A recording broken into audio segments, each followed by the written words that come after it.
for joining us today. I'm also getting things here underway, my timer, and getting started. So anyway, first of all, I want to thank Ontario DECO and the School of Accounting and Finance at the University of Waterloo for organizing this incredible event.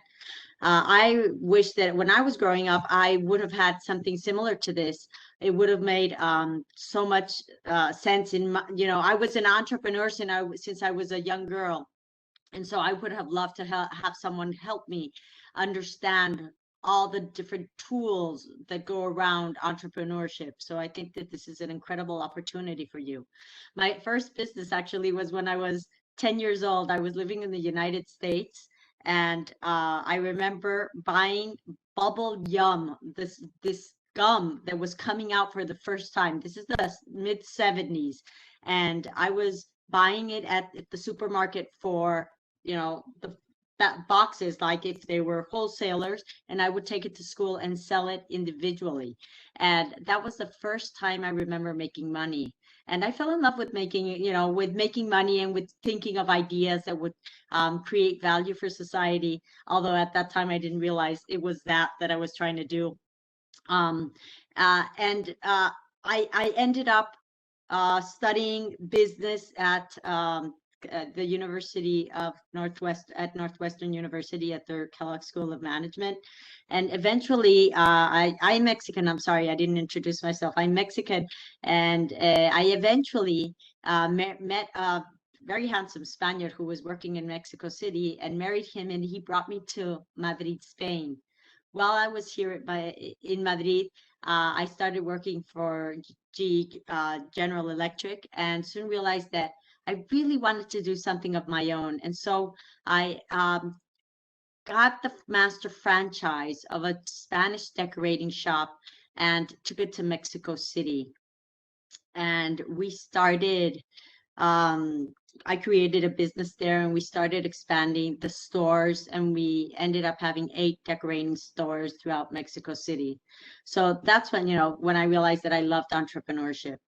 So the reason I'm telling you this is because you're never too young or too old to start a business. Entrepreneurship is incredible, and it's for everyone. Um, and this opportunity that you're having is incredible. So let me tell you a little bit more about me. So after having my own business for 8 years, I decided that it was crazy to try to run a business while living in Madrid, Spain, and my business was in Mexico. So I finally decided that to close that business and dedicate some time to my family. And then my husband, who's not only great looking, no, but incredibly smart, he said, why don't you try to find a job where you can balance your experience with the children's vacation. Teaching might be a great opportunity. I had never actually thought about teaching, and that's how I ended up. I sent an email, my CV and an email to IE University, to IE, which was a very famous business school in Madrid, and I was surprised that they wanted me, but for a new campus that they were opening up in Segovia, not in Madrid, which with a new university. And please, I invite you to visit the website IE University. Our campus is amazingly gorgeous. It's in a 400-year-old building, an ex-monastery, and it was totally redecorated. And so I fell in love with not only the campus, but obviously it's in an incredible city called Madrid, Segovia. And so I started teaching there, and I taught management to first years. And at the end of the semester, it was a very hands-on curriculum. I realized that my students had amazing business ideas, and that we didn't have a way at the university for them to continue moving forward with their business ideas. And that's how I founded the Startup Lab.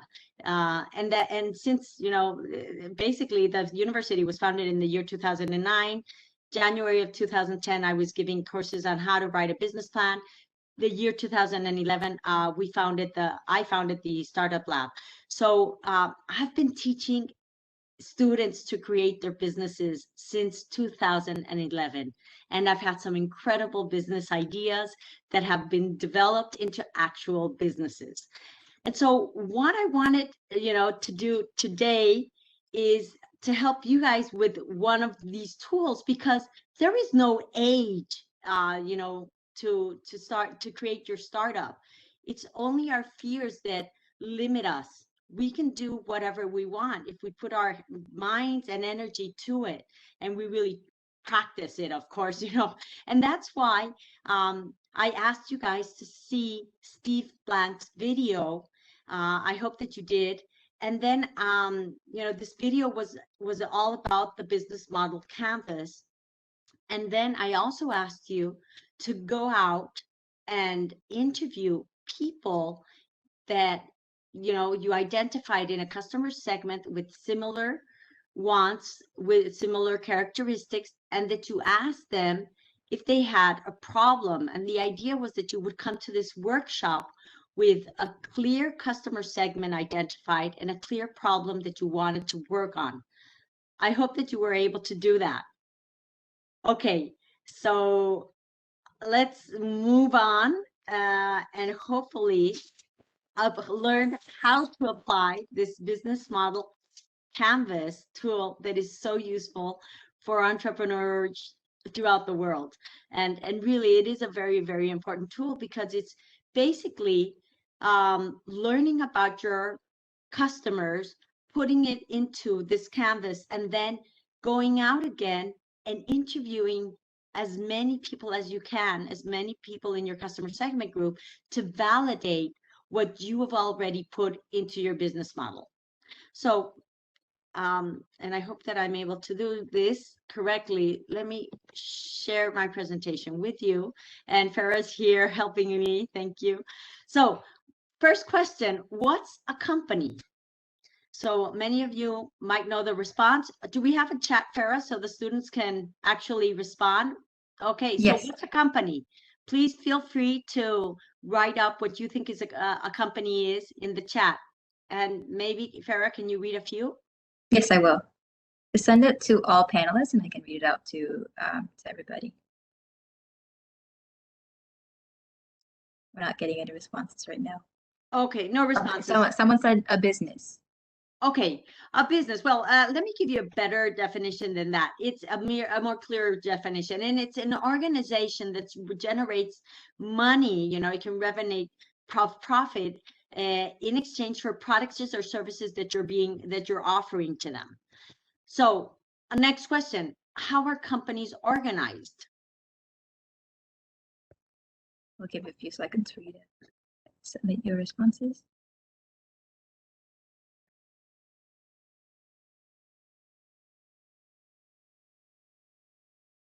And by the way, the response to a company as a business is correct.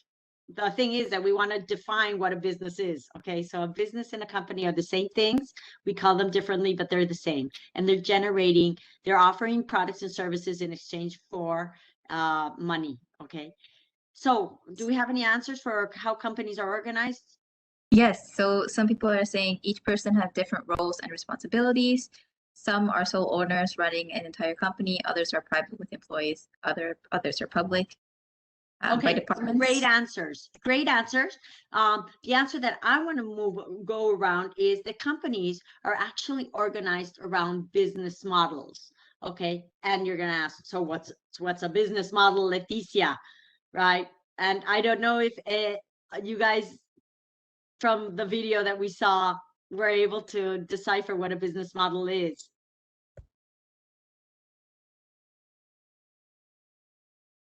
A strategy to produce profits.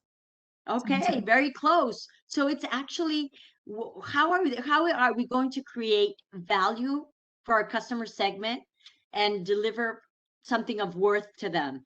And basically, as you were saying, it's how are we going to make money? Okay, and that's at the forefront. If we were a non-for-profit organization, we're not a company. We're an organization, but we're not a company, because a company, a business, its strategy is to make money. Okay, so what's a startup?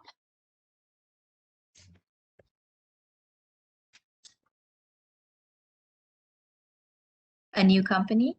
Okay, a new company. That's more or less, we're getting closer. Any other suggestions? A company that's less than 18 months. Okay, so it's not so much the time frame, but what it's So doing. Any other, Farah, any other responses? a new start, new idea, company being started with not as much impact. Okay, so that's more of where we're going. So we're actually an organization that a new company, a temporary company that is we're looking for a business model. So a startup is really about an idea and how that idea is going to create value for others and figuring out the business model.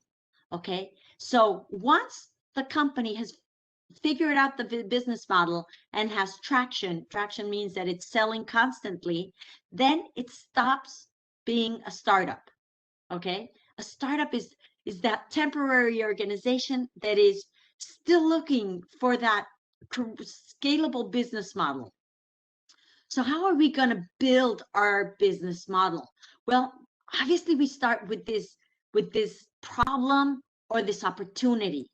Do we have some ideas? I mean, I don't know if it's a good time. Well, we're not going to share now because we're going to be sharing at the end of the session. Okay, so the way our workshop is going to work is I'm going to finish giving you a review of what you guys saw, okay, around the business model canvas.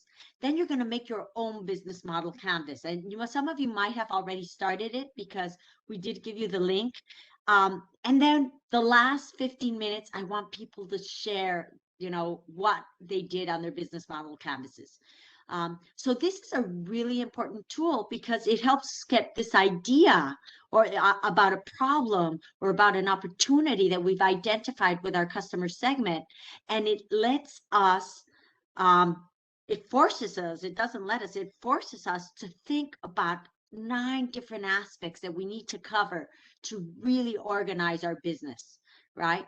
And once we have our hypothetical business model, then we can move on to really understanding our customer segment and sizing the opportunity. How many people do we actually think that we are going to be able to sell to, right? So we would do a TAM sum. And then we go on to the customer discovery, which is the process of getting out of the building and really understanding, are our hypotheses correct? Because we might have validated with the initial work that we did, we might have validated our customer segment and our problem, but now we need to validate the rest of our business model. And once we validate that, once we actually start creating a minimum viable product that we can start testing, then we can see if we're on the right track. And if we're not, we're going to have to pivot. So Alexander Osterwalder wrote this great book for this second phase, right? So we have business idea generation to begin with, but then in this business model phase, we have this great book, which is business model generation. And it's all about these 9 building blocks that I'm going to be talking to you today. So these 9 building blocks show us the logic of how our company intends to create value and make money.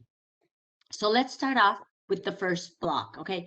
Okay, well, before we start off with the first block, this is what it looks like, okay? So in this, we have 4 main areas. We have customers, we have offers, we have infrastructure, and we have financial viability. What's interesting to see about this canvas, it's that it's organized, in the middle, smack in the middle, we have value proposition. How do we create value for our customers? And then to the right, we have what the customers see.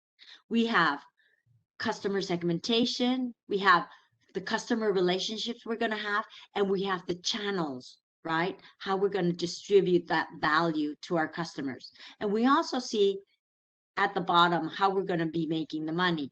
On the left-hand side, we have what we would tend to call back office. Okay, this is the part that the customers don't see. We have you know, the key partners or key suppliers that we're going to be working with. What are the activities that we're going to be doing, the key resources that we need, and what are those costs? So it's fun to see that one side of it is totally focused on the customer, and the other side is totally focused on the business, on the day-to-day operations of our business. And that's what's called back office. Okay, so moving forward, you should have by now a clear identification of your customer segment. Okay, Steve Blank actually goes on and talks about the importance of really understanding who your customer segment is. And, you know, he talks about why it's important to know their demographics or their age range, their the things that have where they have similar characteristics. So it might be study level of studies, it might be income level, it might be religion, it might be, I mean, there's so many, that the size of their family, what stage of their life they're in. There's so many things that can go into demographics, and we really need to understand that, right? And so that would be a part of analyzing that first aspect. Now, Alexander Osterwalder talks about four different aspects: mass market, niche market, segmentation, and diversification. The mass is when a product is for everyone, right? So if we're thinking about a hamburger, you know, at McDonald's, well, you know, a 2-year-old will have it, and a 60-year-old will have it as well. Then when we're talking about a niche market, it's a very smaller group of people that have common characteristics, and the idea is to try to understand their necessities, right? So this would be the case of someone who, maybe it's a company who's needs SaaS software developed for them, something very specific. And segmentation is what we're going to do when we have different groups of people, or even just one, you know, one type, but we really want to understand it. So we're going to really explain in detail those demographics, the psychographics, which is, you know, what are their common characteristics of what they think, how they feel, how with the lifestyle that they live. We're also going to be talking about geographics, where they live, and finally behavioral, like how many times are they going to be consuming your product. And those are aspects that we need to understand and talk about when we're defining our customer segment. Our customer segmentation can also be diversified. We might have like two completely different customers. So imagine a business where we're a platform, and we are renting apartments for students in Segovia. So we'll have students on one hand with their customer segmentation and very specific characteristics, and then we'll also have landowners, property owners that we're going to have to target to, and they have completely different characteristics. So it's really important that you realize, is this a mass market? Is this a niche market?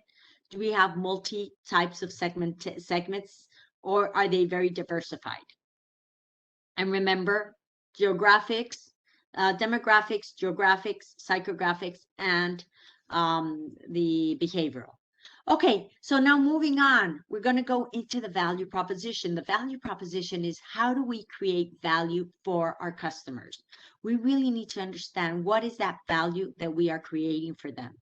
So is this something completely new that's going to make their life really easy? You know, and this is where we create value based on the problems that we heard from them from our previous interviews that we did. So how are we gonna, you know, what is the value that we're creating? Is it in the price of something new, or is it accessibility, because they're able to obtain it much faster? Is it convenience, because they can get it 24/7? Is it in the design? Is this something very customized for that customer segment? Is it in the performance? Or is it, you know, so there's lots of ways that we can create value, and you need to ask yourself, so what is it that we're going to be solving? And so based on that, how do we create that value for our customers. So how does that solving aspect, resonate here? Okay, let's go on to channel. So we have our value and we know our customer segment. Now we need to understand, how do we deliver that value that we've defined into the hands of our customers? So is it through the internet? Is it through, retail stores? Is it through wholesalers? Do we need to have a direct sales force to get to them and present to them the value proposition that we're offering? So we need to understand how those channels, what channels we're going to be using and how they help us, in the distribution of our value to our customers. So if by the way you have any questions, feel free to interrupt me here, because you need to understand this before we move on to the workshop itself. Or if you want to jot them down and we can ask questions and answers after the 15 minutes, whatever you decide. Customer relationships describes the type of relationships that we want to have with our specific customer segments. Okay, so this can be personal assistance. This can also be like a self-service type of IKEA shop where people resolve their issues themselves. Or we can be creating a community, and that's going to be the strength, like eBay, which is a really big community. Or we can have co-creation relationship where we allow our customers to help us co-create our product. And we see this in Wikipedia, for instance, where the Wikipedia model or the Waze model requires people to actually feed their platform. And by the way, customer relationship is also going to be looking into, how do we communicate with our customers? Do we communicate through social media? Do we communicate with them through email? Do we have chats? Do we have personal visits? So it's all those aspects as well. And we can just briefly say how we think that we're going to be communicating. And I'm sure that social media is going to be one of them. So because there's so many social medias out there, why don't you decide which one fits best for your customer segment? So we know that Facebook, for instance, works really well with older people, okay, from maybe 35 to 35 and above. Instagram with a lower age crowd. We have Snapchat. We have TikTok. That's very, if you want to transmit something through a video, TikTok is going to be very powerful. So there's lots of social media out there. Which one is right for your customer segment? We also have to think about those things. So moving on, we've seen that, these 4 building blocks are interacting with each other, right? Because we have the communication, the value that we're creating needed to be transmitted through communication to our customer segment, but also it needs to be received somehow by our customer. So this is the aspect that our customer really sees. Then we have the revenue streams, and the revenue streams are really just the way we're going to be making money. We need to understand, how do we generate money? How do we get our customers' money into our pockets, right? So is it going to be a transactional, like one-time thing, or is it going to be recurring? Are we going to have to sell something physical or in order to get money? So that would be an asset. If we actually sell something like a pen, that's an asset. Is it going to be, are they going to pay us because they're going to use our product? So I don't know how many of you have used the Lime or, the scooters. Are they called scooters, I guess? Well, the ones I'm talking about, the ones you ride on the street, or a car, for instance, and you're just paying for the usage of that vehicle. You're not buying the car. If you are buying the car, then it's an asset sale. But if you're just using it, for a day or two or for a few hours to run an errand, that's then you're just paying usage. You can also subscribe, and there's a lot of business models that work through subscription fees. So either you're getting a subscription box at home of food, or you're getting software. There's also renting, where you rent something that you have. So maybe I have equipment that, a company, I know the companies need, and I rent it out to them. Or if it's for a long time and that it's not one, for a short time period, then it's called a leasing. I'm renting it out for several years. Okay, and that would be like really large property, or really large things, like maybe a car, or heavy equipment for construction. And we also have advertising. And something that I forgot to put on my screen today, and I'm sorry for that, is data. And data is being sold today, and it's not actually sold, it's rented out. Okay, so that might be like renting, but you have to understand that, yeah, that would probably be renting, but keep it in the top of your mind, because a lot of things have to do with data today. Now let's go to the left hand side, right? And this is the aspect that the customer isn't even aware of, because he knows he has to pay. So, and that's something that's going to hurt his pocket, because their money is going to go into yours. But let's go to the other side. Here we have key resources. So what are the important assets that we need in order to make our business work? And when we're talking about these assets, it's things that are creating and offering value, to our customers. So they might also be helping us reach our markets. They might be helping us strengthen our relationships with our customer segments, or earning the revenue. So obvious things are physical assets that we need. Maybe we need a truck to transfer the material when we distribute it, or we need humans, obviously, to run our business, or we might have intellectual property, such as a brand, copyrights, maybe patents that we need in order to create that value that we're going to be passing off to our customers. And finally, we're probably going to need money, because all businesses need some money in order to make more money. And the more money you want to make, the more money you need. Okay.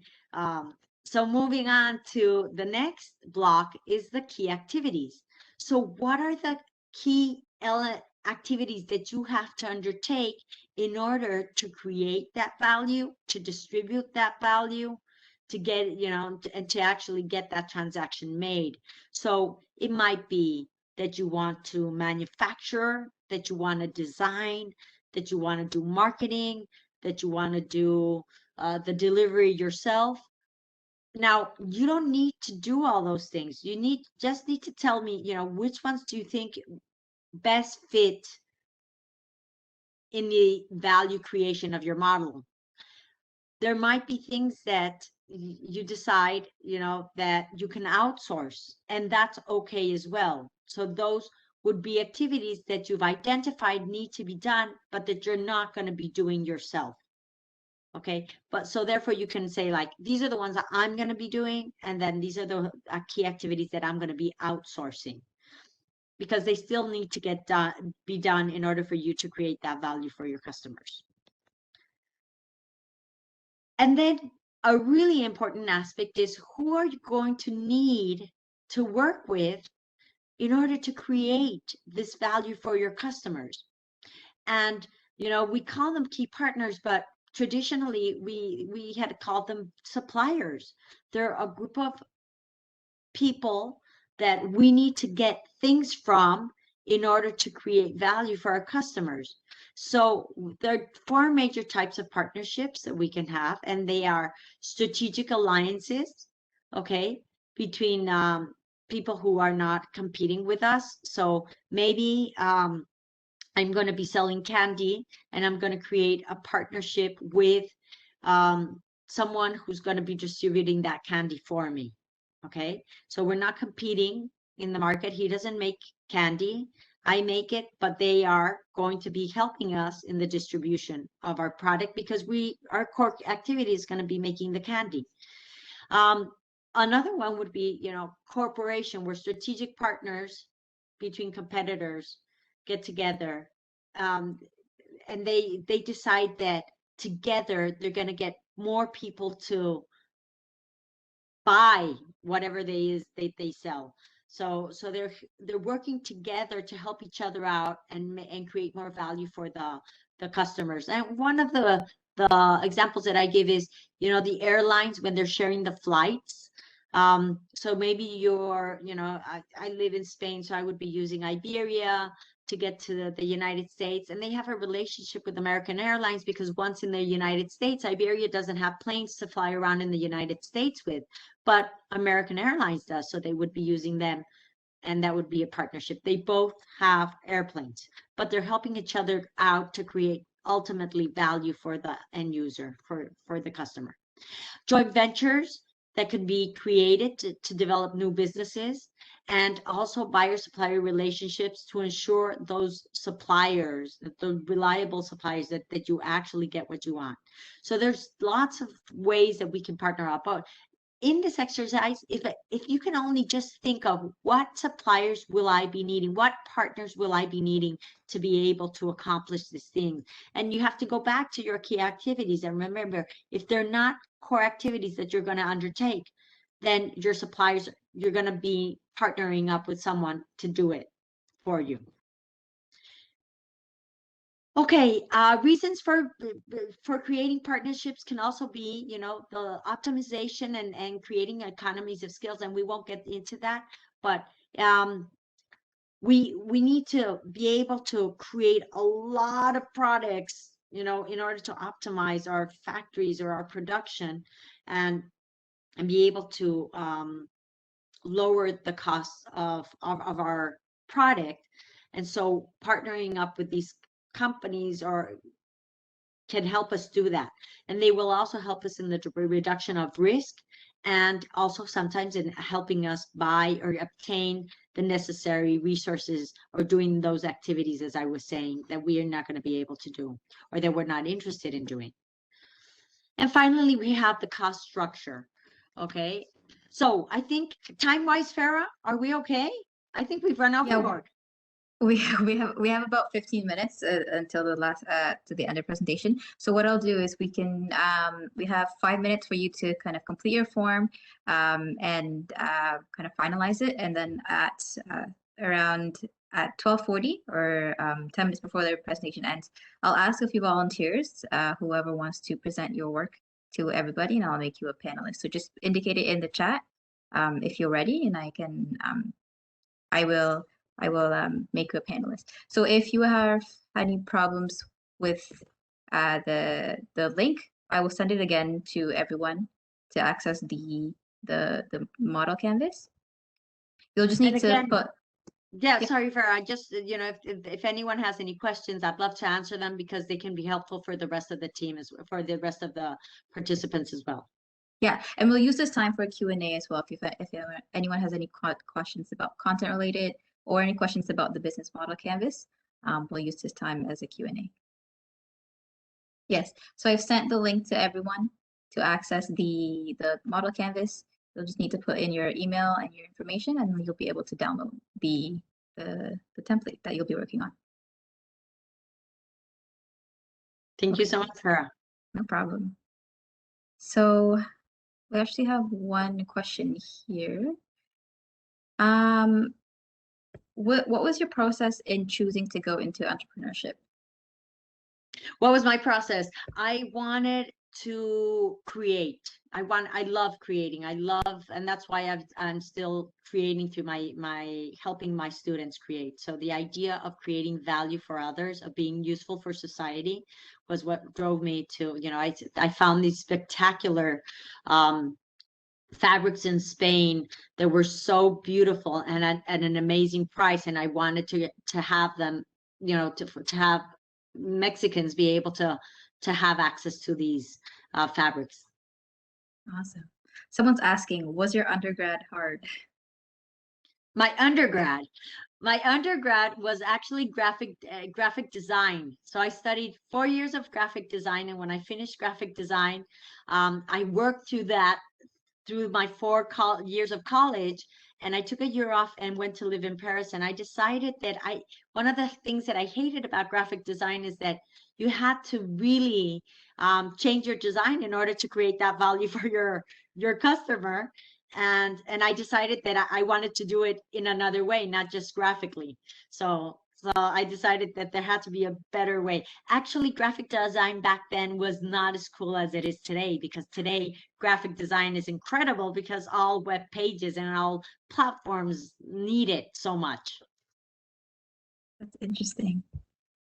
We have one more question. Is there anything that you advise high school students who are interested in entrepreneurship to do to prepare for that kind of path? Definitely read and watch. There's so many videos out there today. When I was growing up, there was nothing on entrepreneurship. Entrepreneurship wasn't even being taught at universities until 1993. I was getting my MBA, and I was in the first class being taught seriously taught as entrepreneurship at Northwestern University. Okay, so I was one of the first classes. Before then, entrepreneurship wasn't taught. It was like for crazy people who wanted to risk money in order to make money. And it was all about management. It was all about business, but not entrepreneurship.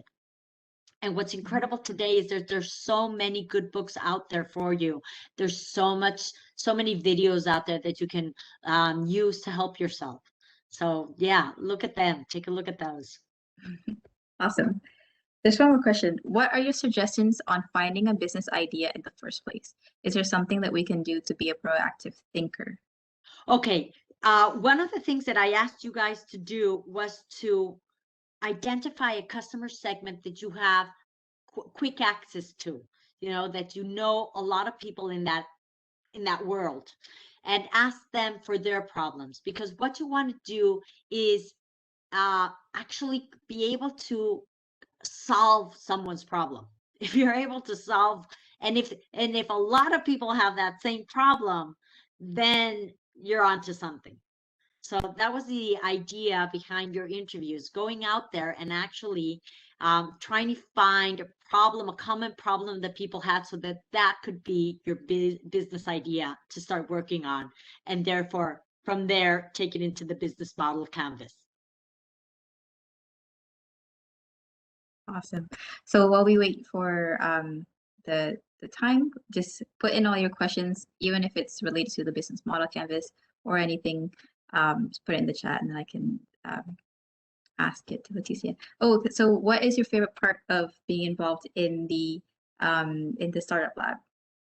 Well, the final pitches, seeing the conclusion after a semester of hard work. When my students arrive, they have an idea. It's this one idea, and they don't know what to do with it, and the first thing I do is what I did to you. I sent them out to interview people and ask find out how many people have this problem, or look at this opportunity as something that's incredible, and that it creates value for them. And then at the end of the semester, seeing the transition, seeing this business model actually being validated through their social media, their minimum viable products, and presenting it to angel investors. So we're actually presenting to real investors. So it's like like Shark Tank. Have you guys seen Shark Tank? Well, it's a little bit like that. At the end of the semester, I have my guests come and we present to them. And that happened just last Thursday. Last Thursday was our startup lab pitches, and it was incredible. So that's like the coolest part. Another question. Is there an idea that has stuck with you over the years? Something that you think was really cool that has stuck there's been a lot of ideas, and what there's one idea that I actually took so much interest in that when my student graduated, I became his partner. I actually put money into his business, and now we are partners. I'm a small investor. He has lots of bigger investors, but I'm still his in a way, a mentor for this student. So that's incredible. And I Awesome. mean, I can tell you about the idea if you want. It really began as before Apple decided that they could share, you could share data with one another. They were thinking about that. So that's the idea that they created in the 2015 Startup Lab. So, but now they've pivoted and they've gone into lots of other things. Very exciting. Awesome. We have one more question before we get into the presentations. What's your biggest piece of advice for a young entrepreneur? To not be afraid. Fear paralyzes you. And hearing, and when I say fear, I'm also thinking, don't let others judge your ideas. Be honest with yourself. Go out and interview as many people as you can and make the decision for yourself. Okay, because sometimes people will say, oh, why are you even bothering with that? It doesn't seem like worthwhile pursuing.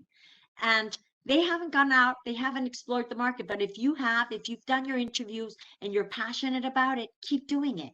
Okay, so by fear, I also mean other people's fear of not living up to other people's expectations of yourself. Do what you want. Do what you want and be passionate about it. Awesome. Okay, so we are at the 10-minute mark before the presentation. So if anyone is ready to present your work, indicate it in the chat and then I can make you a panelist. So ask for any volunteers who's ready.